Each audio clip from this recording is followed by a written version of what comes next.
Miami's golden shores have lured tens of thousands of exiles from Latin America for decades who have fled hardship or dictators for a better life in the United States. But lately, a new wave of immigrants is flooding in. And this time, they're from Venezuela. You had the Cubans from 1959 to the present.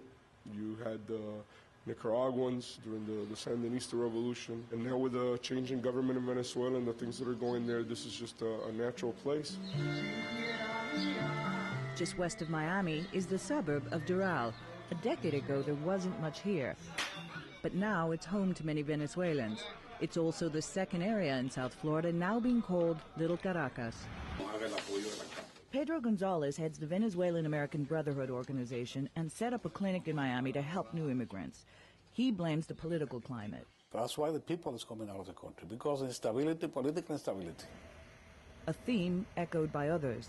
Orlando Urdaneta was one of Venezuela's biggest stars and has won numerous acting awards. His nightly political satire drew high ratings for his attack against Chavez's government, but it also made him a target. Humor is the most powerful weapon. Humor goes directly to your heart, to your mind, to your soul. So the Bolivarian circles began to sabotage our presentations. Urdaneta says he was forced to leave the country in fear of his life. I think that I was like a symbol. To kill me was to kill a symbol of rebellion. Critics say Chavez supporters in Venezuela mirror the same ideology as that of Cuban leader and ally Fidel Castro.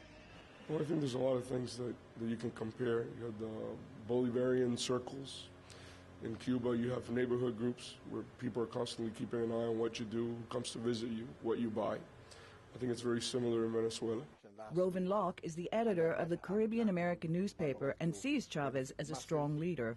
Hugo Chavez is committed and willing to die for the masses in trying to, what we call, restructure the economy. But ask any Venezuelan now living in Miami what they think, and you hear similar stories. As Hugo Chavez tightens control of Venezuela's economy, residents who once said they thought they could live with his socialist policies are now fleeing the instability they say it creates. Barbara Benitez, Al Jazeera, Doral, Florida.